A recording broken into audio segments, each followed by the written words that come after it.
Araling Panlipunan Grade 4 Quarter 3 Week 1 Day 1 hanggang Day 4. Ang paksa ng ating aralin sa araw na ito ay mga elemento ng pagkabansa, matatag curriculum. Hello kids, it's me, Teacher Frel. Don't forget to subscribe, like, and share, and hit the notification bell for the latest video. You can also follow my Facebook page, Teacher Frel TV. Sa araw na ito ay pag-aaralan natin sa asignaturang Araling Panlipunan 4 ang mga elemento ng pagkabansa. Narito ang mga kasanayan at layunin. Una, natatalakay ang konsepto ng bansa. Pangalawa, naiisa-isa ang mga elemento ng pagkabansa. Pangatlo, nakakapagbigay halimbawa ng mga katangian ng isang bansa. At pang-apat, nakapagpapakita ang kahalagahan sa mga elemento ng isang bansa sa iba't ibang pamamaraan at likhang sining. Nilalaman. Mga elemento ng pagkabansa. Elemento ng isang bansa, ang Pilipinas bilang isang bansa. Unang araw. Spotify. Tingnan maigi, italang mabuti. Gamit ang mapa, tingnan maigi ang mga lugar at tukuyin kung ano ang mga bansa. Pagkatapos ay itala ang naging kasagutan. Ang nakikita kong bansa mula sa mapa ay hanap, usap, kalap, itala at makibahagi. Ngayon naman ay isasagawa ninyo ang pagsusuri ng comics na sumasalamin sa isinagawa ninyong naunang gawain. Humanap ng kapareha at inyong pag-uusapan o sasagutan ang sumusunod na katanungan. Narito ang comic strip. Paano ba natin makikilala ang isang lugar bilang isang bansa? Oo nga, gusto ko ring malaman kung may batayan ba upang matukoy ang isang lugar ay isang bansa. Narito ang mga sumusunod na tanong. Ano ang paksang pinag-uusapan ng dalawang bata? Ang paksang pinag-uusapan ng dalawang bata ay ang batayan upang matukoy ang isang lugar bilang isang bansa. Pangalawang tanong, sa tingin mo, mahalaga bang magkaroon ng batayan upang matukoy kung ang isang lugar ay isang bansa? Bakit? Narito ang aking halimbawang sagot. Mahalaga na magkaroon ng batayan upang matukoy kung ang isang lugar ay isang bansa upang magkaroon ng pagkilala at kaayusan. Ang mga batayan tulad ng pagkakaroon ng mamamayan, pamahalaan, teritoryo at soberanya ay tumutulong upang malinaw na makilala kung aling mga lugar ang tunay na bansa at alin ang hindi pa.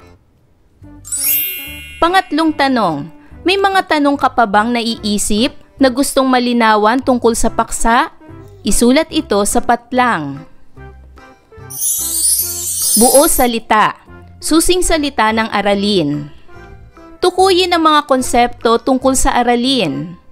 Gawing gabay ang mga pahayag upang matukoy ang konsepto. Para sa unang bilang, kapangyarihan ng pamahalaang mamahala sa kaniyang nasasakupan. Buuin ang salita na nasa loob ng kahon. Anong salita ito?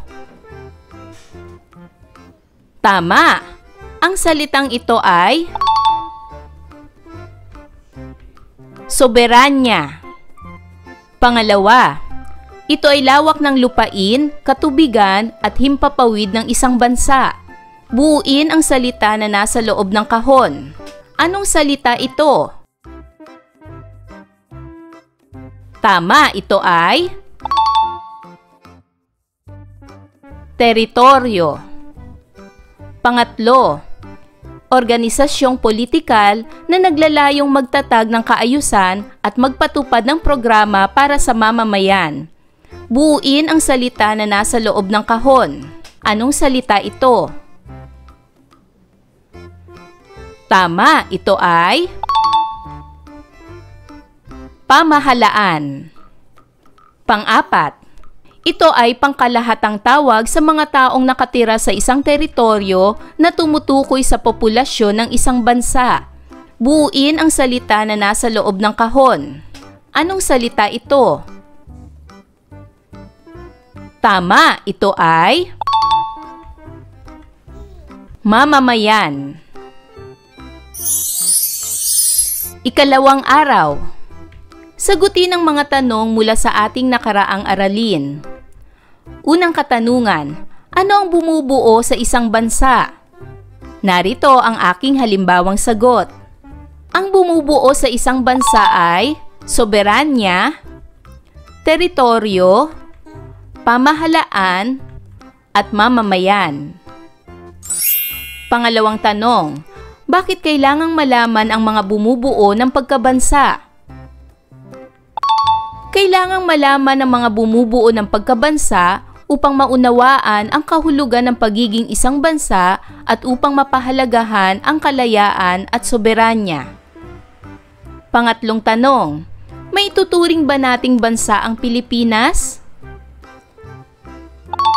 Oo, may tuturing nating bansa ang Pilipinas sapagkat taglay nito ang 4 na sangkap ng pagkabansa.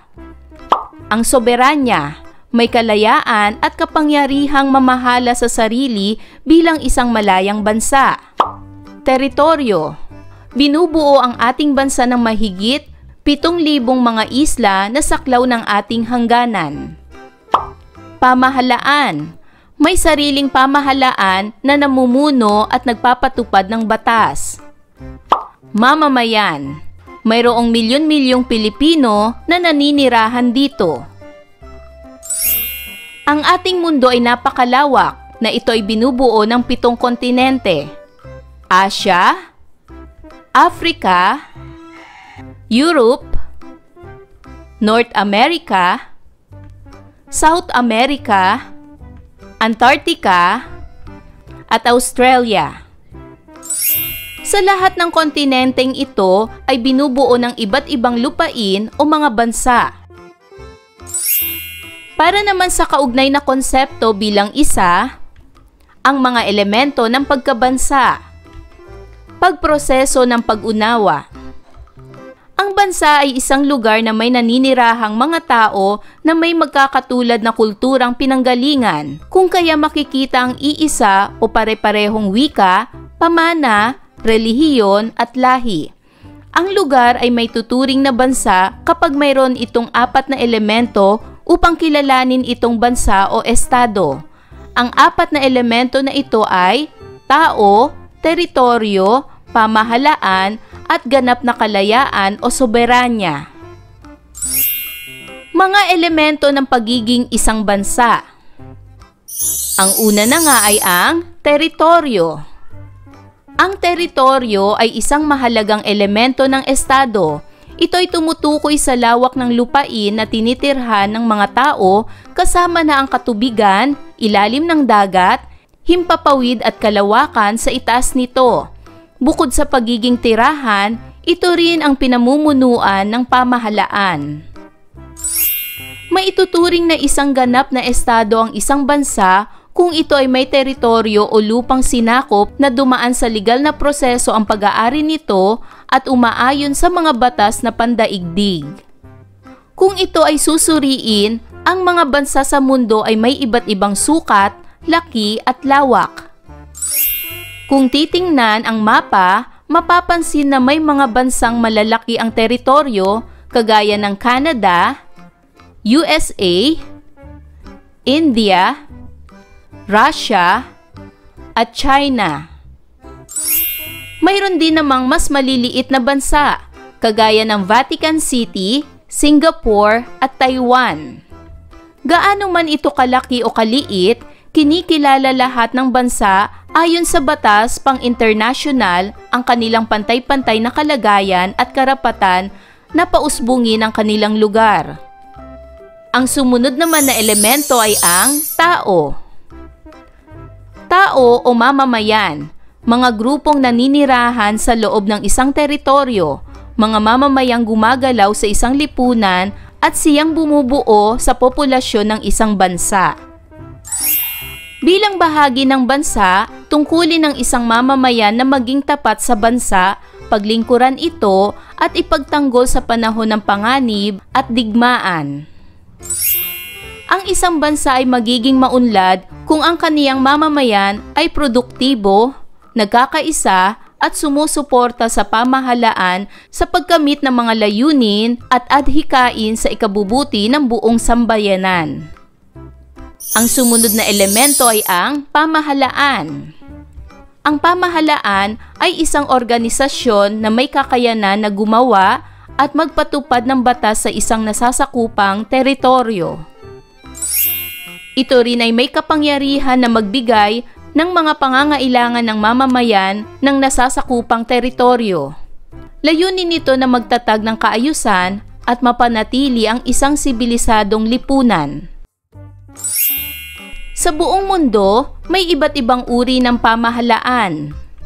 Maaaring monarkiya o demokrasya, presidential o parliamentarya, at federal o unitaryo. Sa pamahalaan ng bawat bansa, masusing pinaplano ng mga namumuno ang kanilang mga programa para sa ikagaganda at ikauunlad ng bansa. At ang panghuling elemento ay ang soberanya o ganap na kalayaan. Ang soberanya o ganap na kalayaan ay ang pang-apat na elemento ng isang estado.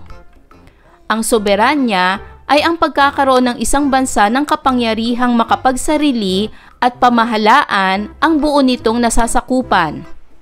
Ito ang pinakamataas na kapangyarihan ng estado upang magpatupad ng kagustuhan nito sa pamamagitan ng mga batas. Mayroong dalawang anyo ng soberanya, ang panloob at panlabas. Ang panloob na soberanya ay ang pangangalaga ng sariling kalayaan. Ang panlabas na soberanya naman ay ang pagkilala ng ibang bansa sa kalayaang ito. Ang soberanyang panloob ay tumutukoy sa kapangyarihan ng estadong magpasunod sa lahat ng taong naninirahan sa teritoryong nasasakupan nito. Ang pagsasakatuparan nito ay nangangahulugang kaayusan at kapayapaan ng bansa. Kabilang dito ang pagpapatupad ng batas, pagbibigay ng paglilingkod sa mamamayan, pangangasiwa sa likas na yaman, at pagpapanatili ng kalayaan at karapatan ng mamamayan. Ang soberanyang panlabas naman ay ang kalayaan ng bansang itaguyod ang lahat na nanaising gawain ng bansa patungkol sa ekonomiya, edukasyon, buwis, hanap buhay, at iba pang nag-aambag sa ikauunlad ng bansa. Bukod dito, ang soberanyang panlabas ay nakikita sa pakikipag-ugnayan ng bansa sa iba pang bansa sa pamamagitan ng mga leader. Ang mga kilalang simbolo ng soberanya ay watawat, salapi, at opisyal na sagisag ng bansa. Kung nagkulang sa isa o higit pa sa alinman sa apat na binanggit na elemento o katangian ng pagiging isang bansa, hindi ito kailanman matatawag na isang bansa. May mahigit 200 na bansa ang nagtataglay ng apat na elemento ng pagiging ganap na bansa sa kasalukuyan, at isa rito ang ating bansang Pilipinas. Ilan pang lugar sa mundo na maituturing na bansa ay ang Australia, Canada, China, France, Japan, United States of America, at United Kingdom. Pangproseso at pangunawang katanungan. Sagutan ng mga sumusunod na tanong. Ano kayang mangyayari sa isang lugar o bansa kapag walang tao o mamamayan? Kapag walang mamamayan sa isang lugar, hindi ito maituturing na bansa. Ang mga mamamayan ang nagbibigay buhay sa isang bansa. Sila ang gumagawa, nagtutulungan at nagpapaunlad sa ekonomiya at kultura. Pangalawang tanong, naniniwala ka bang ang pamahalaan sa isang bansa ay nakatuon upang magbigay ng magandang serbisyo o tulong sa mga mamamayan? Ipaliwanag ang sagot. Narito ang aking halimbawang sagot. Oo, naniniwala ako. Itinatag ang pamahalaan upang pangalagaan ang kapakanan ng mamamayan. Tungkulin nitong magpatupad ng mga batas, magbigay ng edukasyon, kalusugan, kabuhayan at seguridad para sa lahat. Kapag maayos ang pamahalaan, nagkakaroon ng kaayusan, kapayapaan at pag-unlad sa bansa. Pinatnubayang pagsasanay. Ugnay-unawa. Ating ilapat at iugnay. Sa bahaging ito, ibahagi ninyo ang mga kahulugan o konseptong maaring iugnay sa mga elemento ng pagkabansa sa pamamagitan ng talaang ito. Narito ang halimbawang sagot. Ang mga elemento ng pagkabansa ay ang teritoryo, pamahalaan, mamamayan at soberanya. Ang salitang maaaring maiugnay sa teritoryo ay lawak ng lupain, katubigan, ilalim ng dagat, at himpapawid at kalawakan. Pamahalaan. Ito'y gumagawa at nagpapatupad ng batas at nagbibigay ng serbisyo sa pamahalaan. Mamamayan. Mga taong gumagalaw sa lipunan. Bumubuo sa populasyon. Soberanya. Ganap na kalayaan. Kapangyarihang makapagsarili. Paglalapat at pag-uugnay. Tuklas-lutas. Isipin at sagutin natin. Gamit ang mapa ng daigdig, magbigay o magtala ng tig-3 bansang makikita rito ayon sa sukat at kalupaan nito. Isulat ang sagot sa tamang hanay. Magbibigay ako ng mga halimbawa. Unahin natin ang maliit na bansa. Ang mga maliliit na bansa ay Vatican City, Singapore, at Taiwan. Isunod natin ang malalaking bansa. Ang malalaking bansa naman ay USA, Canada, at Russia. Ang mga bansang may katamtamang sukat naman ay ang Pilipinas, Japan, at United Kingdom. Para naman sa tanong, tugon, pamparunong, pamprosesong katanungan. Isa-isahin ang mahalagang katangian o elemento ng isang bansa. Nakikita mo ba ang lahat ng katangiang ito sa ating bansa? Patunayan. Gaano ba kahalaga ang soberanya o kapangyarihan ng bansang kinikilala sa loob at labas ng bansa? Ano kayang mangyayari sa isang bansa kung may kulang sa mga elementong nakatala? Masasabi mo bang ang Pilipinas ay isang ganap na bansa? Ipaliwanag ito. Para naman sa kaugnay na paksa, bilang 2, ang Pilipinas bilang isang bansa. Pagproseso ng pag-unawa. Bagaman marami ang mga bansang kinikilala sa buong mundo, ay mayroon pa rin sa kasalukuyan yung hindi maituturing na bansa dahil hindi pa ito ganap na malaya. Ang mga ito ay tinatawag na kolonya, isang bansang sakop ng isa pang malakas na bansa. Kadalasan, ang mga bansang ito ay walang kalayaan o kapangyarihan. Mayroon din namang mga bansang ang tawag ay protectorate. Ang mga bansang ito ay sakop ng ibang malakas na bansa, kung saan ang mga ito ay tumatanggap ng tulong o proteksyon mula sa bansang sumakop nito batay sa nabuong kasunduan.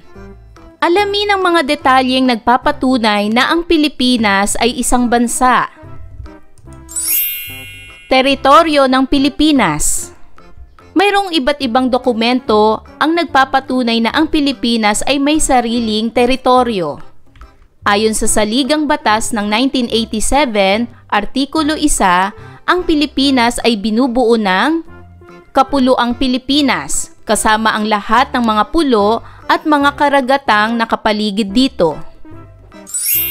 Lahat ng iba pang mga teritoryo na nasa ganap na kapangyarihan o jurisdiction ng Pilipinas na binubuo ng kalupaan, katubigan, himpapawirin, dagat teritorial, ilalim ng dagat, kailaliman ng lupa, mga karagatang insular, at pook submarina. Bukod dito, naging gabay na rin ng kabuuang teritoryo ng bansa ang doktrinang pangkapuluan o Archipelagic Doctrine ng United Nations Convention on the Law of the Sea, UNCLOS, noong Disyembre 10, 1982.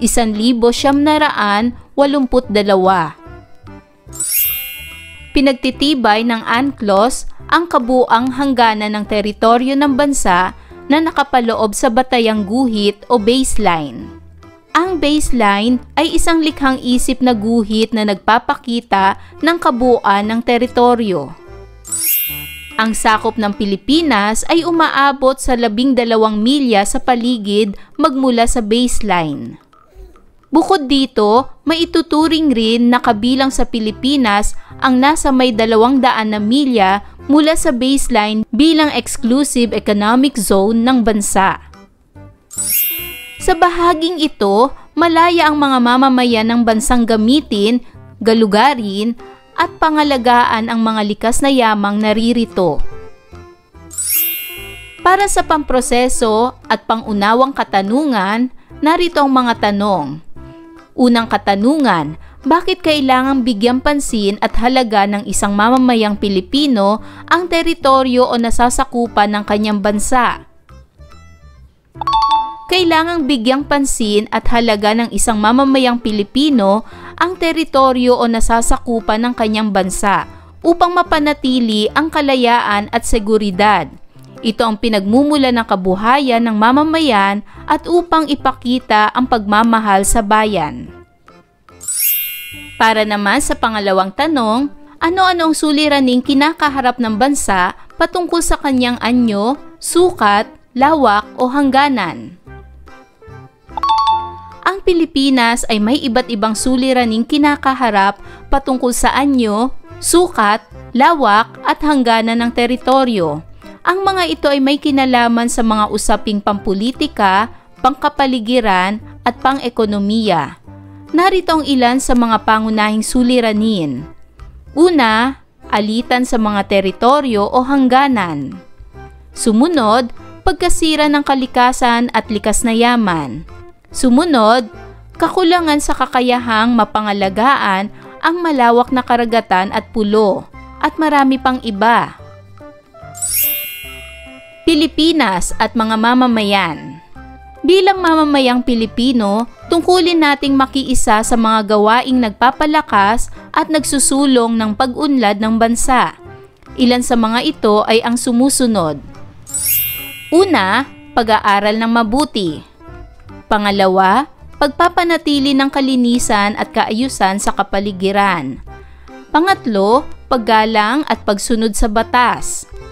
Pang-apat, paglahok sa mga programang pangkomunidad o pampamahalaan. Panglima, pagiging masipag at tapat sa trabaho. Pang-anim, pagmamalasakit at pagtutulungan. At pangpito, pagmamahal sa bayan at pagpapahalaga sa kulturang Pilipino. Sagutin naman natin ang mga sumusunod na tanong, pamproseso at pangunawang katanungan. Ano ang iyong tungkulin bilang mamamayang Pilipino?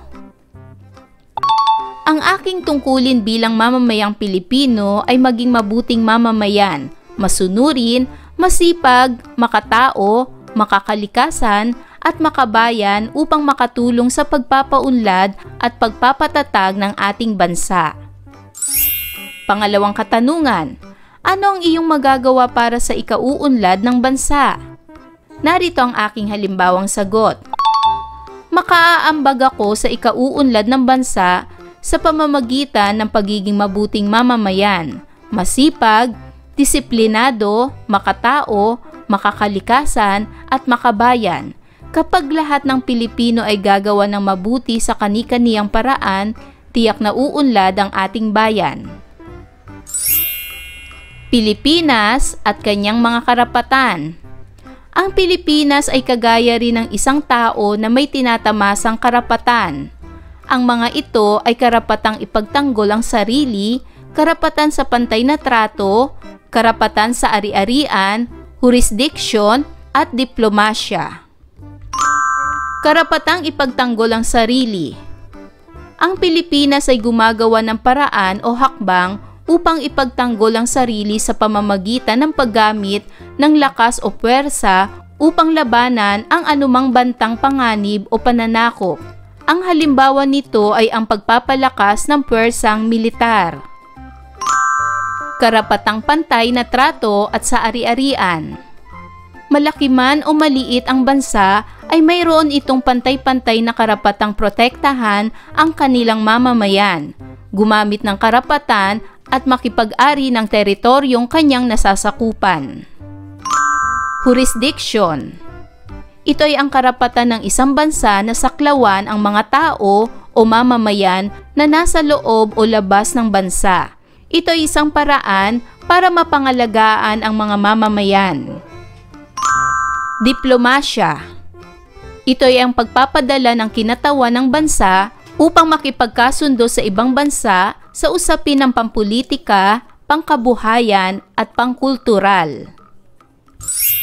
Pangproseso at pangunawang katanungan. Paano ipinagtatanggol ng ating bansa ang kanyang mga karapatan? Ipinagtatanggol ng ating bansa ang kanyang mga karapatan sa pamamagitan ng mga batas, pamahalaan at pakikipag-ugnayan sa ibang bansa upang mapanatili ang kalayaan, kapayapaan at soberanya ng Pilipinas. Pangalawang tanong, bilang isang Pilipino, ano ang karapatang kaya mong ipagtanggol? Narito ang aking halimbawang sagot.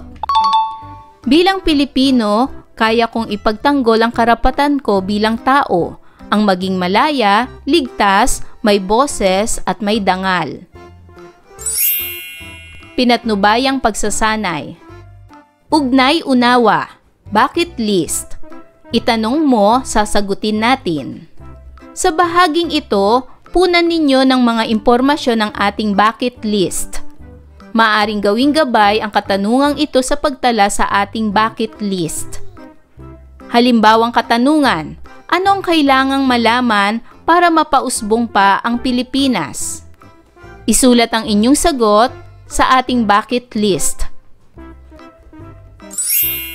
Paglalapat at pag-uugnay. Ugnay-unawa, ating ilapat at iugnay. Magtala ng mga maaaring gawin sa pamamagitan ng pagkumpleto sa mga pahayag upang maipakitang ipinagmamalaki at pinahahalagahan mo bilang Pilipino ang bansang Pilipinas. Pagkatapos nito ay iyong buuin ang konklusyon sa loob ng kahon. Unang bilang. Ang pagmamano at pagsasabi ng po at opo sa pakikipag-usap sa mas nakakatanda ay bahagi ng kulturang Pilipinong kailangang. Narito ang aking halimbawang sagot. Kailangang ipagpatuloy at pahalagahan bilang pagpapakita ng paggalang at mabuting asal. Pangalawang bilang. Bilang isang mamamayang Pilipino, kailangang igalang ang kapangyarihan ng bansa. Kaya naman, ipinapangako ko na susundin ko ang mga batas, rerespetuhin ang mga pinuno at magiging tapat at makabayang mamamayan na nagmamahal at naglilingkod sa aking bayan. Pangatlo, bilang isang responsable at mapagmahal na Pilipino, ako dapat ay masunurin sa batas, magalang sa kapwa, tumutulong sa nangangailangan, nagmamalasakit sa kalikasan, at patuloy na nagsisikap para sa ikauunlad ng aking sarili at ng ating bansa.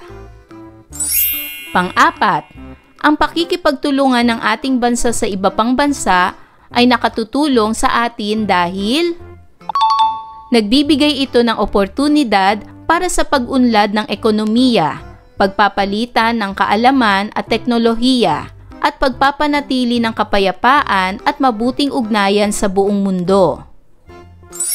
At panglima, bahagi ng pangangalaga at pagprotekta ko sa teritoryo ng ating bansa ay ang pagsunod sa mga batas, paggalang sa mga hangganan ng bansa, pagtulong sa pagpapanatili ng kapayapaan at kalinisan, at pagpapakita ng pagmamahal at katapatan sa Pilipinas.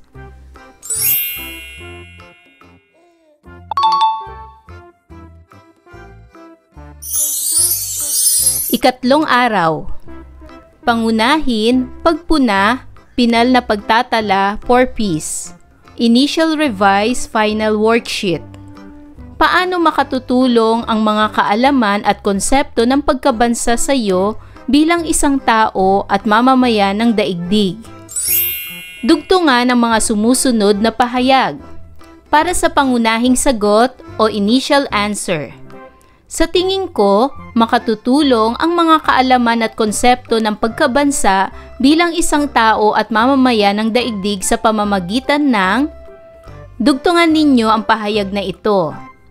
Para naman sa pinunang sagot o revised answer, sa pagtalakay namin ng aralin, aking napagtanto na nakatutulong ang mga kaalaman at konsepto ng pagkabansa bilang isang tao at mamamayan ng daigdig sa pamamagitan ng dugtungan ninyo ang pahayag na ito.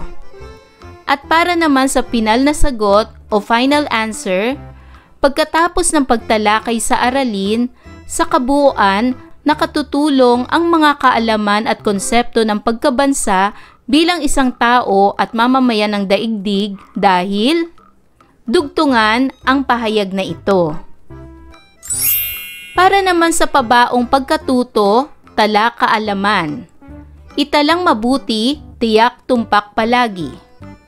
Sa bahaging ito, inyong bubuuin ang isang graphic organizer patungkol sa elemento ng pagkabansa. Isusulat ang mga salita o ideya ukol dito. Maari pang dagdagan ang patlang kung kailangan.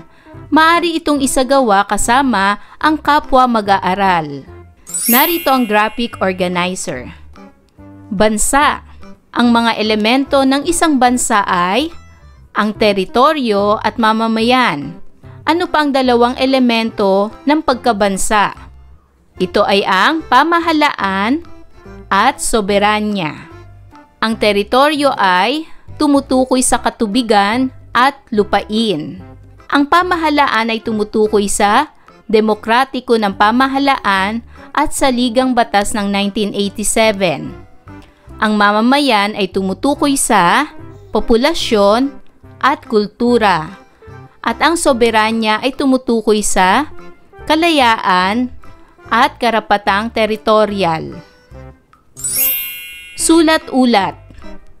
Ang bansa ay isang lugar na may naninirahang mga tao na may magkakatulad na kulturang pinanggalingan, kung kaya makikita ang iisa o pare-parehong wika, pamana, relihiyon at lahi. Ang lugar ay maituturing na bansa kapag mayroon itong apat na elemento upang kilalanin itong bansa o estado. Ang apat na elemento na ito ay tao, teritoryo, pamahalaan at ganap na kalayaan o soberanya. Pagninilay sa pagkatuto. A, B, K, D. Alpabetong tampok ay dunong. Inyong ilalagom o ibubuod ang mga mahalagang konseptong inyong napag-aralan, naobserbahan o naranasan patungkol sa aralin at mga iba't ibang gawain. Gawing gabay ang chart. Narito ang chart. Letter A, ang mga konsepto o ideya ay letter B, bibong-bibo akong malaman ang aralin kasi letter K, kahalagahan nito sa akin ay at letter D, dapat ko pang pagyamanin ang kaalaman upang pagpapayaman ng bokabularyo. Pag-aaralan ng mga salita at ang kahulugan nito. Gamitin ang mga salita sa pangungusap.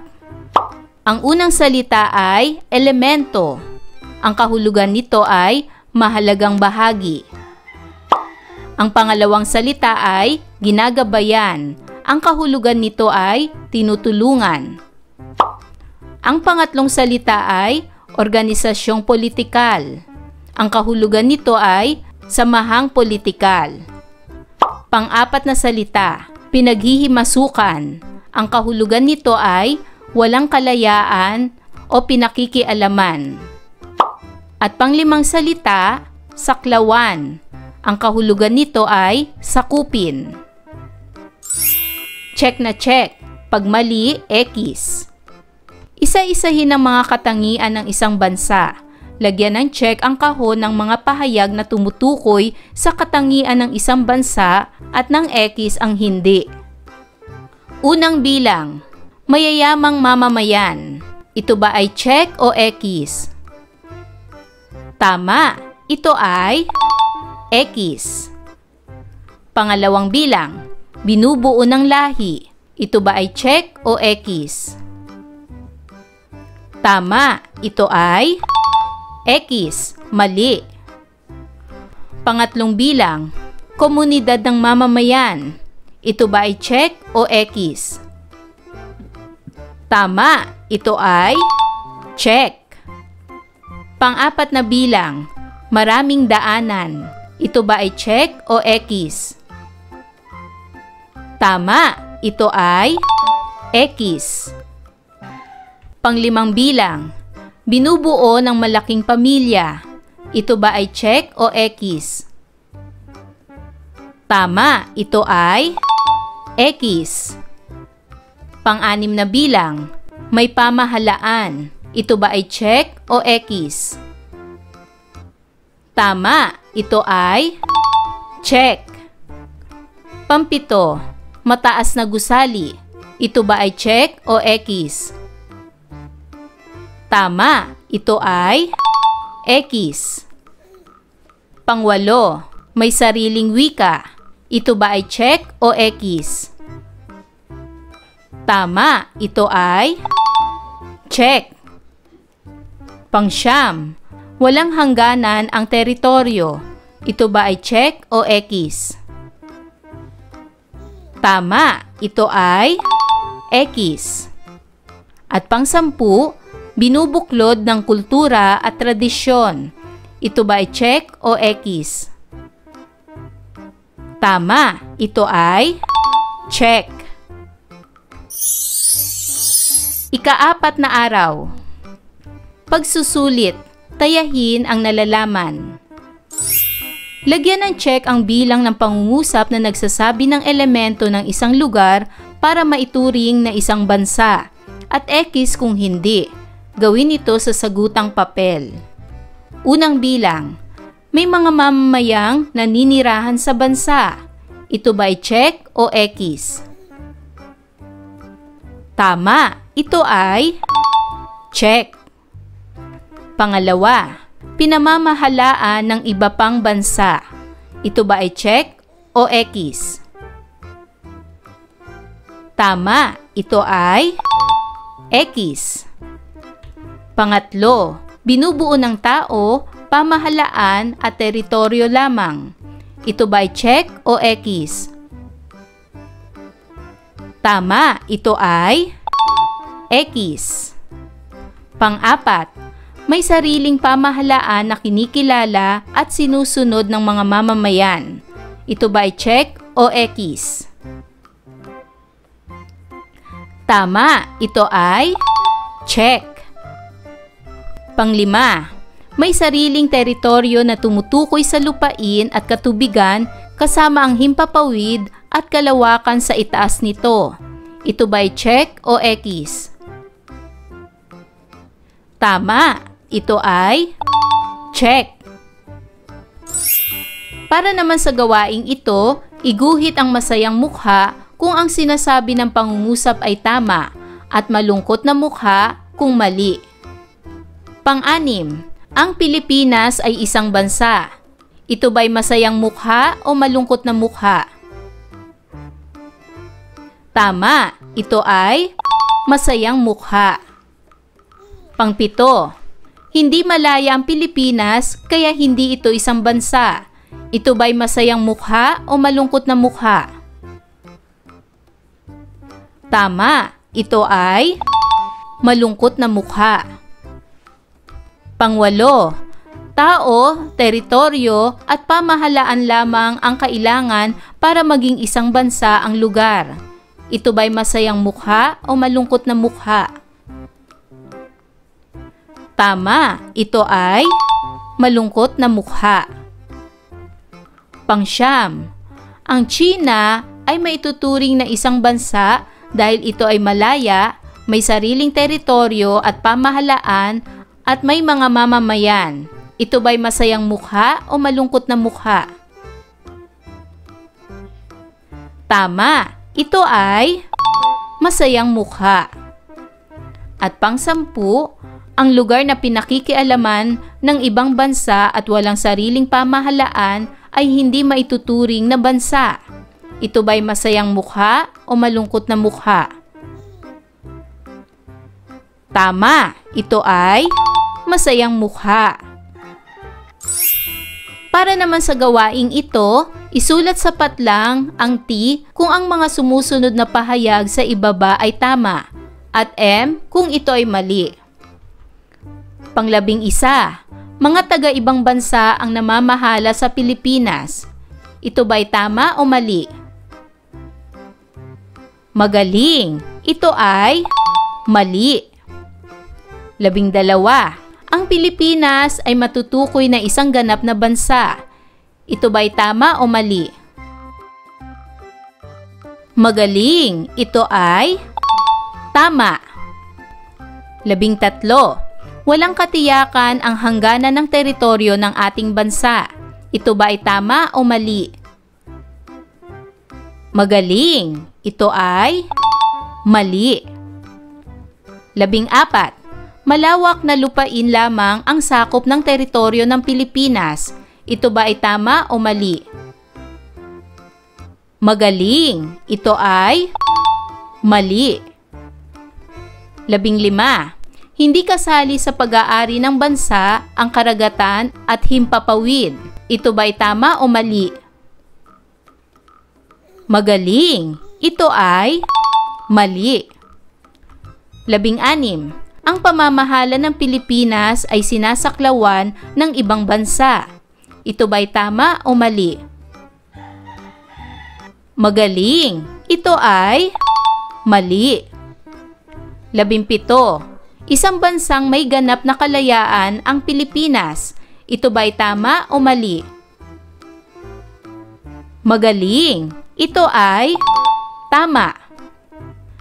18, binubuo ng mahigit 10,000 katao lamang ang populasyon ng ating bansa. Ito ba'y tama o mali?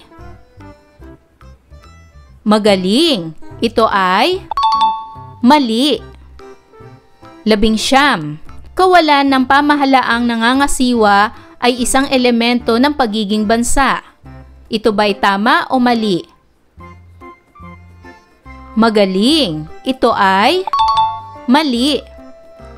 At 20, tao, teritoryo, pamahalaan at soberanya o ganap na kalayaan ang mga elemento sa pagiging bansa. Ito ba'y tama o mali? Magaling, ito ay tama. Para naman sa gawaing ito, kilalanin at tukuyin iyong alamin. Tukuyin ang mga lugar kung ito ay bansa o hindi bansa. Unahin nating ilista ang mga lugar na kung saan ito ay bansa. Ang mga lugar na ito ay ang Kalayaan Island, Marshall Islands, Iceland, Vietnam, Philippines, at South Africa. Ang mga lugar na ito ay tinatawag na bansa. At ang mga lugar na hindi tinatawag na bansa ay Africa, Cebu, London, Hawaii, European Union, Slovenia. Ang mga lugar na ito ay hindi tinatawag na bansa. Ayan mga bata, naunawaan niyo ba ang ating aralin sa araw na ito?